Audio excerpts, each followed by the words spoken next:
Hello नमस्कार दोस्तों, एक बार फिर से मैं आप लोगों का स्वागत करता हूं अपने यूट्यूब चैनल शंकर स्टूडेंट पे। आशा करते हैं आप लोग स्वस्थ होंगे, मस्त होंगे, आपकी तैयारी बेहतर ढंग से चल रही होगी। कल ही के वीडियो में मैंने आप लोग को बताया था, अगर ये 2-3 साल में आप नौकरी नहीं ले पाए ना, आप बहुत पीछे हो जाएंगे और एक ऐसा दौर आएगा जहां पे आपको रेलवे की नौकरी के लिए काफी ज्यादा संघर्ष करना पड़ेगा। अभी पिछले 2-3 साल से ही रेलवे का कैलेंडर आना शुरू हुआ है और रेलवे टाइम टू टाइम अपना वैकेंसी रिलीज कर रहा है। इस लहर में अगर आप नहीं नौकरी ले पाए तो फिर कहीं ना कहीं आप बहुत पीछे चले जाएंगे।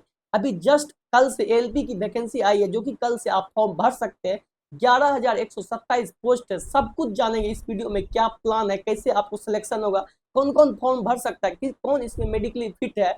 और मैं सबसे पहले आपको ये बताना चाहता हूँ, जैसे अभी एलपी की वैकेंसी आई है वैसे ही time to time NTPC under graduate, NTPC graduate, group D सारी वैकेंसी आएगी। और सिर्फ 2026 में नहीं, 2026 में तो आएगी ही आएगी, उसके बाद 2027 में भी आएगी। इसलिए अभी आपके पास यही है कि ये 6 से 7 महीना रगड़ के पढ़ लीजिए, क्योंकि वैकेंसी की कमी नहीं है, वैकेंसी आती रहेगी। कहीं अगर इस 2-3 साल में आप चूक गए तो फिर आपको पता नहीं क्या करना पड़ेगा, क्योंकि अभी वैकेंसी आना कंटिन्यू, पहले क्या था कि 5 साल 6 साल लगता था, लेकिन अभी रेगुलर हुआ है। जब तक इस पे सबका ध्यान जाएगा कि अब वैकेंसी रेगुलर हो गई है, एक रेलवे का प्रॉपर स्टूडेंट बन के तैयारी करते, तब तक आपके पास मौका है, अच्छे से ले लीजिए। नहीं तो अभी जो 12th करके 10th करके आएगा वो भी अब एक प्रॉपर रेलवे की तैयारी करेगा, क्योंकि उसको पता है कि वैकेंसी प्रत्येक साल आती है। जिसका भी इंग्लिश कमजोर है उसके लिए तो रेलवे सबसे बेस्ट है, क्योंकि अब रेलवे वैसा नहीं रहा जैसे पहले था, 5 साल 6 साल लेट होता था। देखिए, रेलवे में अगर कोई भी वैकेंसी आती है, आपको कुछ भी नहीं समझ आता है, एक टेक्स्ट बुक पास रखिए, क्योंकि मैं खुद टेक्स्ट बुक पे सेट देता था। उसमें क्या होता है कि आपको कोई भी वैकेंसी आए, चाहे एनटीपीसी का आए, ग्रुप डी का आए, या एलपी का आए, जेई का आए, जो भी आए, आपको सिलेबस समझ नहीं आ रहा है, आप इतना बुक नहीं खरीद सकते। लेकिन अगर आपके पास टेक्स्ट बुक का ये एक पास, ईयरली पास ले लेंगे, इसमें सब कुछ आपको जो एग्जाम आया आप उसका प्रीवियस ईयर देख सकते हैं। लेटेस्ट में 3 से 4 साल क्या पूछा है इसके तहत आप देख सकते हैं। और इसमें प्रैक्टिस करेंगे। प्रैक्टिस के लिए आपका जो भी कमजोर है, चाहे मैथ कमजोर है, रीजनिंग कमजोर है, आप लिख दीजिए maths for all railway exam. उसमें आपका सारा मैथ आ जाएगा, एलपी का आ जाएगा, जेई का आ जाएगा, एनटीपीसी का आ जाएगा, ग्रुप डी का आ जाएगा। एक प्लेटफॉर्म पे इतना सब कुछ आपको कहीं नहीं मिलेगा, इसलिए एक टेक्स्ट बुक पास आप लोग ले लीजिएगा। और इसमें अगर आप लोग मेरा कोड यूज करते हैं SHANK12, तो आपको इसमें डिस्काउंट भी देखने को मिलेगा, और इसका लिंक मैं डिस्क्रिप्शन में डाल दूंगा। एक रहना चाहिए ताकि आप ये नहीं, क्योंकि अब प्रत्येक साल वैकेंसी आती है, प्रत्येक साल वैकेंसी आती है, तो उसमें क्या है कि बहुत सारी वैकेंसी आती है, तो आप सभी वैकेंसियों की बुक अलग अलग खरीदने में आपको बहुत ज्यादा कॉस्ट पड़ जाएगा। और अगर आपके पास ये रहेगा, ये एक ऐसा प्लेटफॉर्म है जहां पे आपको सब कुछ मिलेगा। अभी जो ये एलबी की वैकेंसी आई है, जो कि कल से फॉर्म स्टार्ट होगा 15 मई से, और ये आपको 1 महीने का टोटल समय देगा। 14 जून तक आप इसका फॉर्म भर सकते हैं। उससे पहले ही 14 जून से पहले ही आप लोग भर लीजिएगा, क्योंकि लास्ट में कुछ सर्वर का इशू रहता है, उतना दिन वेट मत कीजिए। सबसे पहले मैं आपको बता देना चाहता हूँ कि रेलवे में एक मेडिकल स्टैंडर्ड होता है। Medical standard A1 A2 B1 B2 ये आई के बेस पे दिया जाता है। एक होता है कॉमन मेडिकल टेस्ट, जो कि सब पोस्ट के लिए सेम होता है, जिसमें कि आपका urine test, blood test, ECG, ये सब जो टेस्ट होता है ये सभी पोस्ट के लिए सेम होता है। लेकिन ये A1 A2 जो बनाया गया लॉ से लेके टफ तक, ये आई के बेस पे होता है। और एलपी में सबसे नंबर 1 आई टेस्ट होता है। मीन्स आपका आई 6/6 होना चाहिए, ग्लास बिल्कुल भी नहीं होना चाहिए। अगर आप ग्लास यूज करते हैं, आपका आंख में थोड़ा बहुत प्रॉब्लम है, तो उसके लिए आपका दूसरा फॉर्म आएगा, जैसे कि एनटीपीसी का आएगा। आपका एक आंख से नहीं भी दिख रहा है ना, फिर भी आप एनटीपीसी का फॉर्म भर सकते हैं। लेकिन एलपी में ऐसा नहीं चलेगा। आपका मेडिकल स्टैंडर्ड आई के बेस पे पूरा अच्छा होना चाहिए। A1 का मेडिकल स्टैंडर्ड होना चाहिए, तभी आप एलपी के लिए एलिजिबल हो सकते हैं। क्योंकि एलपी का काम क्या है कि ट्रेन को वो चलाएगा, उसमें कोई भी कंप्रोमाइज नहीं होता है। हाँ, non general physical test, medical test जो होता है, जिसमें ये वगैरह ईसीजी वगैरह, ब्लड टेस्ट, यूरिन टेस्ट, ये सब होगा, उसमें आपको थोड़ी बहुत रियायत मिल सकती है, लेकिन आंख के बेसिस पे कोई भी छूट नहीं मिलेगा। इसलिए अगर आपके आंख पे ग्लास लगा हुआ है, या कुछ थोड़ा बहुत दिखने में प्रॉब्लम है, कलर विजन है, तो आप इसके लिए एलिजिबल नहीं है। ये चीज आप अभी जान लीजिए, क्योंकि ये नहीं कि अभी आप तैयारी करेंगे, प्री निकालेंगे, मेंस निकालेंगे। प्री मेंस तो सेम सिलेबस है, लेकिन आप सीवेट निकालेंगे तो फिर आगे आपको जब मेडिकल में छटेंगे तो आपको लगेगा कि मैंने इतना प्रोसेस कर लिया और फिर मैं बाहर हो गया। इसलिए मैं आपको ये स्टार्टिंग में ही बता दिया हूँ। इस तरह के अगर कोई भी कैंडिडेट है तो वो दूसरा चीज का तैयारी कीजिए। बहुत सारा फॉर्म है रेलवे में, आप ग्रुप डी का तैयारी कीजिए। ग्रुप डी में बहुत सारा फॉर्म है, जिसमें कि आपका आंख में कलर विजन है, फिर भी आपको जॉब हो जाएगा। एनटीपीसी में तो ऐसा है कि कलर विजन है, फिर भी आपका बहुत सारा post station master, goods guard छोड़ के बहुत सारा टाइपिंग वाला, सीसीटीसी, टीटी बनना है तो वो आपको मेडिकल स्टैंडर्ड लॉ भी है तो वो आपको हो जाएगा। एक कंप्लीट वीडियो में आपको मेडिकल पे बताऊंगा कि किस पोस्ट के लिए कौन सा मेडिकल स्टैंडर्ड चाहिए, क्या क्या टेस्ट होता है, क्योंकि मैंने खुद रेलवे का दो बार मेडिकल दिया है, इसलिए मैं आपको बता दूंगा, A to Z dot clear कर दूंगा। अब बात करते हैं 11,127 जो पोस्ट आया है इसका क्या पैटर्न है। पैटर्न को आप समझिए और अच्छे से तैयारी करेंगे तो डेफिनेटली आपका सिलेक्शन हो जाएगा और सिलेक्शन में कोई भी रुकावट नहीं आएगा। लेकिन यह है कि आपको डेडिकेशन दिखाना पड़ेगा, क्योंकि पढ़ने वाला का मार्केट में कमी नहीं है। आप ये सोचेंगे कि हम ऐसे वैसे करते इधर उधर करते हुए नौकरी ले लेंगे तो आप भ्रम में जी रहे हैं, क्योंकि वैकेंसी रेगुलर हो गई है। अब आपको यही दौर है कि यहाँ पे आप सीरियस होके अच्छे से तैयारी करके सिलेक्शन ले सकते हैं। और इसके बारे में मैं A to Z आपको समझाता हूँ कि आपका सिलेक्शन कैसे होगा। देखिए, पहले होगा CBT 1 जिसका कि सिलेबस है, जिसमें कि 75 क्वेश्चन आएगा, उसमें मैथ, रीजनिंग और साइंस आना है। पिछले बार GK GS भी आता था, इस बार GK GS हटा दिया है। तो वो मैथ, रीजनिंग, साइंस वही है जो कि आपको रेलवे के प्रत्येक एग्जाम में देखने को मिलता है। ग्रुप डी का भी सेम सिलेबस है, NTPC का भी सेम सिलेबस है और NTPC ग्रेजुएट, अंडर ग्रेजुएट दोनों का सेम सिलेबस है। ये जो होता है जनरल टेस्ट जो कि कॉमन है सब में, इसलिए आपको ये तो सोचना ही नहीं कि प्री का अगर आप तैयारी करेंगे तो इसके लिए आपको अलग से कुछ पढ़ना पड़ेगा। इसमें आपको NTPC का तैयारी, इसी से आपका सारा तैयारी हो जाएगा, इसलिए इसमें नहीं। हाँ, थोड़ा बहुत CBT 2 जो आएगा उसमें दो पेपर होता है, एक होता है पेपर A और एक होता है पेपर B, जिसमें कि एक में साइको होता है और एक में होता है जिसमें कि मैथ, रीजनिंग आएगा ही, थोड़ा बेसिक इंजीनियरिंग एंड साइंस का क्वेश्चन आता है जो कि आपको अलग से टाइम देके पढ़ना पड़ेगा। और मेरिट जो है आपको ये CBT 2 पे ही लगेगा, जिसमें कि 50% CBET से होगा और 50% आपका पार्ट A से होगा और उसके आधार पे मेरिट बनेगा। लेकिन आपको CBT 1 क्लियर करना पड़ेगा। ये नहीं है कि वो क्वालिफाइंग नेचर है, क्वालिफाइंग नेचर है, लेकिन आपको जितनी भी सीट है उसका मात्र 15 गुना कोई बुलाएगा तो उसी में तो कटअप ज्यादा जाता है। तो पहले आपको वो निकालने के लिए इधर का सिलेबस पढ़ना ही पड़ेगा और यही सिलेबस कॉमन है जो कि आप रेलवे का कोई भी एग्जाम देंगे तो उसमें आपको ये मिलेगा। इसलिए अच्छे से तैयारी करेंगे तो ये मत सोचिए कि आप LP के लिए सेपरेट हो गए। आप LP भी निकालेंगे, आप ग्रुप डी भी निकालेंगे, आप NTPC भी निकालेंगे,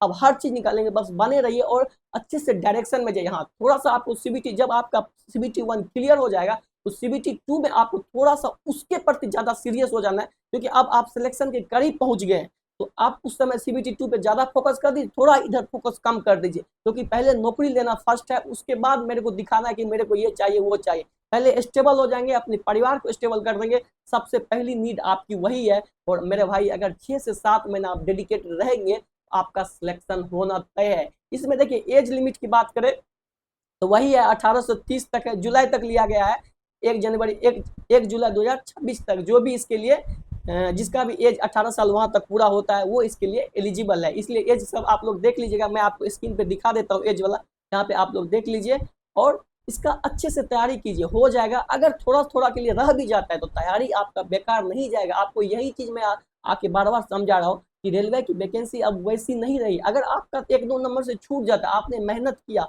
बिना मेहनत किए अगर आप हार मान गए तो फिर आपका कुछ नहीं होने वाला। लेकिन आप मेहनत करके अगर लड़ के आप थोड़ा सा के लिए रह गया तो आपका मेहनत बेकार नहीं जा रहा है। आपने इस बार मेहनत किया, हो सकता है थोड़ा सा के लिए चूक गए तो फिर नेक्स्ट वैकेंसी आ रही है। और ये नहीं कि आपका ग्रुप डी आ रही है, आपका NTPC आ रही है, अभी आपको वैकेंसी आया तो आपको भले ही खुशी मिल रहा है, लेकिन ये खुशी को अगर आप डेडिकेशन में बदल के 6-7 महीना तक कंटिन्यू नहीं रखेंगे तो पता चलेगा ये वैकेंसी तो गया और 2027 भी आ गया और फिर से LP की वैकेंसी आ गई और आप जस के तस वहां पे पड़े हुए। तो सिर्फ स्ट्रेटजी देखने से नहीं होगा, खुद अपने ऊपर एक पेन कॉपी लीजिए, स्ट्रेटजी बनाइए कि मेरा ये सिलेबस है, मुझे ये कंप्लीट करना है। वैकेंसी का टेंशन मत लीजिए, आप सीट कटना है नहीं है वो सब मत सोचिए, आप सिलेबस को एब्जॉर्ब कीजिए। आप ये देखिए कि मुझे ये कंप्लीट करना है, इसका प्रैक्टिस करना है और उसके बाद मुझे एग्जाम देना है। उसके बाद जो होता है, कितना सीट है, कितना कटअप जाएगा, वो सब एग्जाम के बाद ही देखेंगे। उससे पहले मार्केट में कोई कितना भी भटका है, ये कोर्स ले लो वो कोर्स ले लो, उसकी कोई जरूरत नहीं है। आपको बस CBT 2 में अगर बेसिक साइंस और इंजीनियरिंग करना है तो उसका कुछ थोड़ा बहुत देख सकते हैं, लेकिन ये कॉमन टेस्ट जो होता है जिसमें कि मैथ, रीजनिंग, साइंस आना, इसके लिए आपको ज्यादा नहीं भटकना है। अच्छे से प्रीवियस ईयर जाइए, उठाइए टेक्स्ट बुक से जाइए, प्रीवियस ईयर पैटर्न देखिए, लेटेस्ट में जो 3 साल का आया है उसको सॉल्व करने का कोशिश कीजिए। उसमें जहाँ पे दिक्कत हो रहा है यूट्यूब से उसको देखिए, समझिए और नोट डाउन करते रहिए कॉपी में कि कहाँ कहाँ से क्वेश्चन आ रहा है, क्या क्या क्वेश्चन मेरे से नहीं बन रहा है, तो उसको रिवाइज करते रहिए। आपको पता भी नहीं चलेगा कि आपका CBT 1 भी निकल गया, और सिर्फ आप ALP नहीं, आप लाइन से सभी वैकेंसी में रिजल्ट देते जाएंगे, लेकिन डेडिकेशन के साथ पढ़ेंगे तभी। ये नहीं कि 2 दिन पढ़े 4 दिन छोड़ दिए, ऐसे करेंगे तो फिर नहीं होगा। समय गुजरते जाएगा और एक वही समय आएगा जब 2-3 साल बाद आप देखेंगे कि रेलवे का प्रॉपर स्टूडेंट होगा, और वो कटअप जो अभी आप देख रहे हैं उससे आप बहुत ज़्यादा, आपको नंबर ला के भी नौकरी नहीं मिलेगा। क्योंकि अभी रेलवे का वैकेंसी रेगुलर जस्ट हुआ है, और ये चीज अवेयरनेस फैलने में समय लगता है। अभी क्या था, जैसे आप ही 12th या 10th करके आए होंगे, तो आपके माइंड सेट में क्या रहता होगा कि SSC का तैयारी करेंगे। इसलिए करेंगे क्योंकि SSC की वैकेंसी प्रत्येक साल आती है, उसकी कैलेंडर थी। लेकिन रेलवे के माइंड सेट में क्यों नहीं लोग रखता था, क्योंकि उसका तैयारी लोग करके क्या करता, 5 साल 6 साल में वैकेंसी आती थी, फिर पता नहीं नौकरी होते होते 10 साल लग जाता था। लेकिन अब प्रत्येक साल वैकेंसी आती है, जिसका भी इंग्लिश वीक है वो डायरेक्ट इसी पे अटैक करेगा। इसलिए जब तक ऐसा कुछ होगा कि सब अवेयरनेस हर जगह फैलेगी, कैलेंडर रेलवे का जारी, और आपको पता है, आप बस 6 से 7 महीना अपने ऊपर समय दे दीजिए, दुनिया को भूल जाइए कि क्या कैसे होने वाला है, और अपने ऊपर समय दीजिए, आप आसानी से इजीली नौकरी को प्राप्त कर लेंगे, इसकी गारंटी मैं देता हूँ। मैं खुद NTPC 2-2 बार निकाला हूँ, ग्रुप डी निकाला हूँ, इसलिए मुझे पता है उतना भटकेंगे तो फिर कुछ नहीं होगा। इजीली अगर तैयारी करेंगे तो आपका सिलेक्शन हो जाएगा। बस सिलेबस को एब्जॉर्ब करेंगे, सिलेबस को एब्जॉर्ब करके टेस्ट कर देंगे वाल पे, और ये टारगेट बस ले लेंगे कि ये कंप्लीट कैसे होगा। आपको ज्यादा सोचना ही नहीं है, आपको ये सोचना है इसको कंप्लीट कैसे करना है, आपको सारा रास्ता मिल जाएगा। आजकल टेक्नोलॉजी का कमी नहीं है, यूट्यूब है, ChatGPT है, जहां से होता है, एक से एक टीचर फ्री में कंटेंट दे रहा है जहां पे। हाँ, लेकिन प्रैक्टिस करना है, करना है, करना है, और प्रैक्टिस के लिए मैं बार बार बोलता हूँ, टेक्स्ट बुक से जाइए, प्रैक्टिस कीजिए, देखिए कि क्या क्या क्वेश्चन आ रहा है, अपने से एब्जॉर्ब कीजिए, बनाने का कोशिश कीजिए। नहीं बनता है कोई बात नहीं, उसको जाके सॉल्यूशन कीजिए यूट्यूब से, और कैसे नहीं सिलेक्शन होगा। लेकिन हाँ, अगर ये चाहेंगे कि आज वैकेंसी आया, ये जुनून को 5 दिन रहेगा फिर जाके खुश हो जाएगा, फिर नहीं होगा। इसको आपको कंटिन्यू लेके जाना 6-7 महीना, तभी होगा। क्योंकि वैकेंसी जिस दिन आती है उस दिन बहुत ज्यादा जुनून मिलता है कि हाँ इस बार तो मैं निकाल ही दूंगा, लेकिन वो जुनून 5 दिन के बाद ठंडा हो जाता है। जिसका ठंडा हो जाता है वो ठंडा ही रह जाता है।